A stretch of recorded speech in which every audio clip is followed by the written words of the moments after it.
If you don't do it, we will come after you, is essentially what he's saying to them. Wow. So you're investing in not it's being investigated. It's a protection racket. These people are nothing but gangsters. Look at the way this U.S. Attorney, Stephen West, comes to these people. He steals their money. He has no reason to steal their money. And then he says, I'll tell you what, I'll give you back half of it. Don't get us ratcheted up. No. Yeah. Don't talk to the press. Don't tell anybody about this. I'll give you half of it back. It's like, you stole this from me. I didn't do anything wrong. And I'm glad these two businesses went out with this. I suspect we just saw these two things pop up all at once. We saw this second one pop up in North Carolina. I suspect the only reason we saw this second one pop up is because of the publicity that the first one got. And I think that now the local news in North Carolina is looking for this. If we make this go national, I bet this is going to be popping up everywhere. This is standard operating procedure. As bad as this is with this particular attorney, Stephen West, this is not something that is just coming out of that one North Carolina office. This is national and it is international, as I just pointed out. They will steal your money if you live in another country, never set foot in the United States. If your bank, not even a U.S. bank that you're dealing with, but if your foreign bank has a branch in the United States, they can use that to steal your money. Wow, that's unbelievable. I didn't know about that aspect of the deal at all. And it's important, like you have mentioned, what they really want everyone to focus on is the sexual indiscretions of this man's past. And of course, he's the embodiment of everything that's sleazy there in Washington with that, but that's not what they came after him for. And the issue here is the over-criminalization. Exactly. We saw that with Waco, if you remember. When they went into Waco, of course, this was something that was already staged. They had the press. They called the press to come and watch what they were going to do. The key word to kick it off was showtime when they attacked the Branch Davidians. But when all of this went south and everything blew up in their face, what they did was they didn't talk about any federal firearms issues that they were coming after him for. Okay, this was the ATF. They were only coming after him. They only had the jurisdiction to come after him for some kind of a firearms problem. They didn't talk about that whatsoever. And of course, it was nothing, again, except some paperwork charges, okay, that he had not paid. What they did was they smeared him with allegations of child abuse, child sex abuse. And when I looked at that, it's like, give me a break. That's not why this happened. Right. It was hard to get information back in that day. We didn't have internet. We had to rely on just billboards that were passing things around. So it was difficult to get information. But when you saw that, you knew there was something wrong. When the government was vilifying these people, saying this is all about child abuse, it's like, if it was about child abuse, the ATF wouldn't have been there with an armed raid. They wouldn't have called the press to come in there. It was simply a beard. And so now they're doing that again. They don't want you to focus on structuring. They don't want you to wake up and understand what's going on with civil asset forfeiture before it happens to you or your family.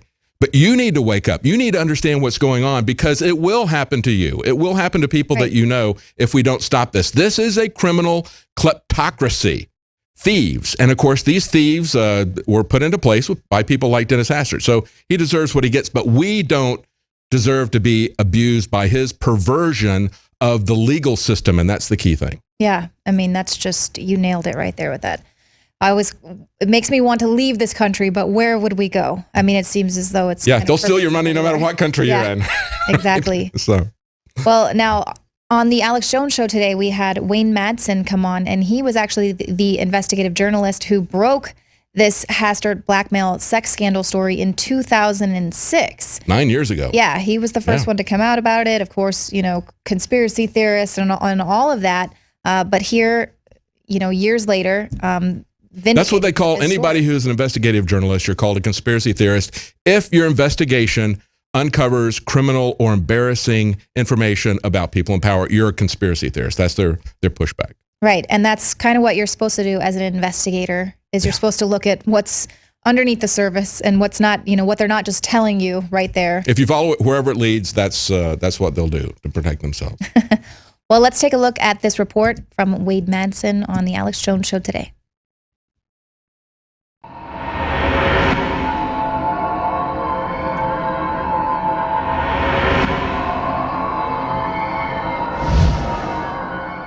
Okay, on September 30th, 2006, I first reported on my website about this past misconduct of Dennis Hastert. Remember, he was Speaker of the House, third in line under presidential succession to the presidency. If I can just read this, because it's very interesting, this background of Hastert and how he got to his position. What I reported on September 30th, 2006, 9 years ago, congressional sources told me that Hastert, while working from 1964 to 1980 as a popular history government teacher and wrestling coach at Yorkville High School in Yorkville, Illinois, a suburb of Chicago, was the subject of persistent rumors about inappropriate contact with male members of his high school wrestling team. The culture of the times usually resulted in such alleged behavior being covered up by public and parochial school authorities. However, the rumors were enough for his Yorkville constituency to reject him when he ran for an open seat in the Illinois House of Representatives in 1980. However, Hastert lucked out when another sitting Republican House member who represented the three-seat district had a stroke and declined to run for re-election. The GOP machine bosses selected Hastert as the replacement candidate. Hastert served in Springfield from 80 to 86, 6 years to make the transformation from wrestling coach with that cloud surrounding himself to politician.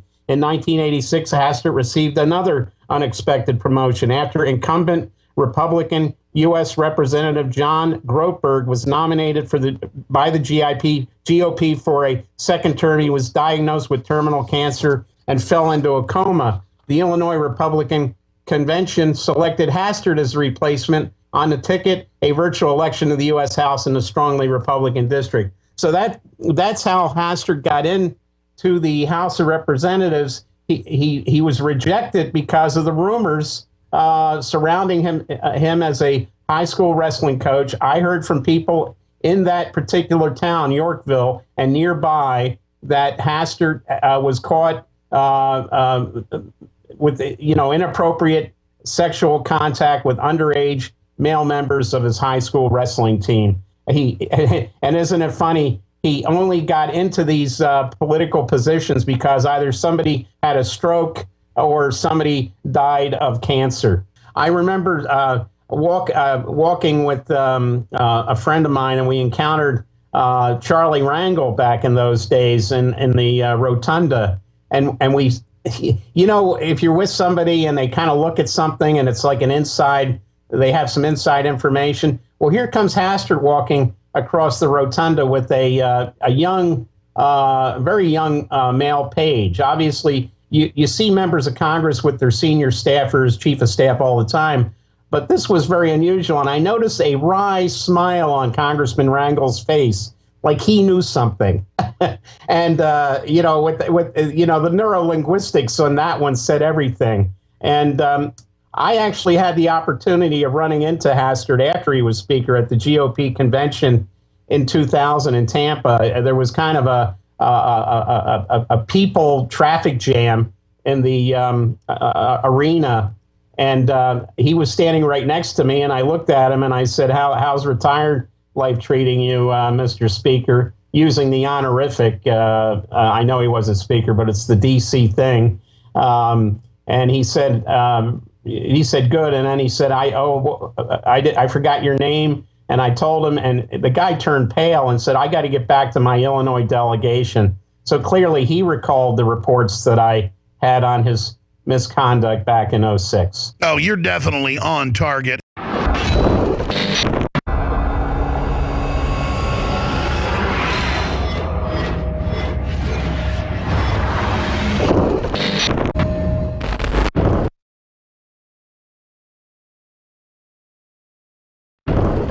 I want to talk about a perfect storm today.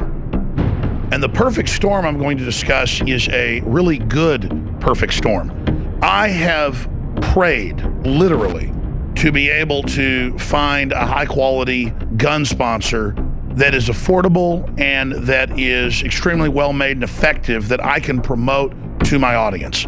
About 6 months ago, we get contacted by Head Down Firearms, hdfirearms.com. Low cost compared to competitors, super high quality, super lightweight, super accurate, and the experts salivate over it and love it. It is a perfect storm. It is a true diamond that we found. It's amazing. And so I feel so good about fully endorsing Head Down Firearms, hdfirearms.com. Check them out today, and then go look at the dozens and dozens of third-party reviews. Go and watch the videos of folks stacking this up against rifles that cost $1,000 more. Their entire line of 5.56, 308, and their accessories are simply amazing, and it's designed by battle-hardened vets that know what they wish they would have had. Right after INFOWARS got 2 of the Head Down rifles in, we went out to my buddy Shane Steiner's ranch and had a fantastic time. Now, what I have to say so far, based off looking at this is a much lighter weight M4, AR-15, whatever you want to call it. This is a great weapon. I mean, I like how the railing system is for your hands, how you can get in. It's very comfortable. If I want to go in here and do some close quarters and come around, this is an amazing, amazing gun. I wish I had something like this when I was in combat. I mean, I'm telling you right now, an M4 like this would save a lot of lives if the military would just pick this up and put it Army-wide, Marine-wide, Navy. This is a good gun. This is something that's stable, reliable, lightweight, and very easy to use. Well, this here is another model of the Provectus line, and it's a little more heavy duty. It's really well put together. Nothing rattles. It's got this enlarged charging handle. It's ambidextrous. I've been playing with the trigger. It's about a 3.5, 4 pound. It's got a real crisp break to it. And again, like I have some custom rifles at home that I've spent large amounts of money trying to get a trigger that has that type feel.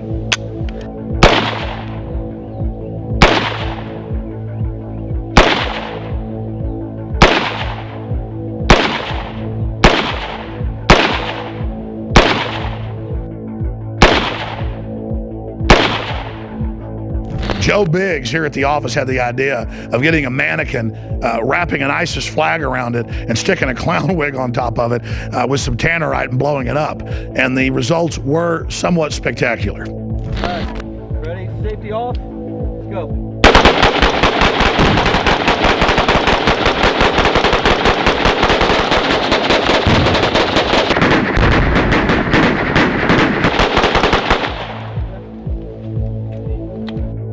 In my view, guns are an incredible financial investment as well, but they're also an investment in the future liberty of this country.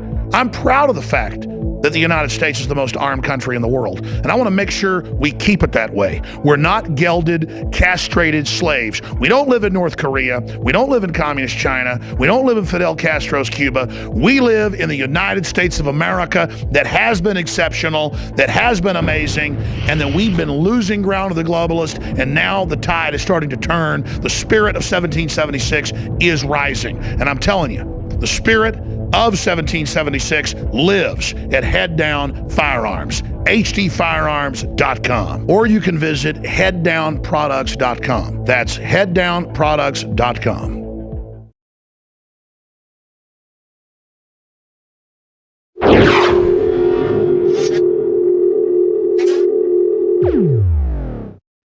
Welcome back. You are watching us live on the INFOWARS Nightly News. It's about 8:17 p.m. here in Austin, Texas. We can go to a live shot now. I think we've got some aerial footage coming in from Fox News. They're out there at Phoenix, and Joe Biggs has landed. I'm not sure, has he arrived there yet, guys? Or do we have an ETA on Joe Biggs? He's still en route.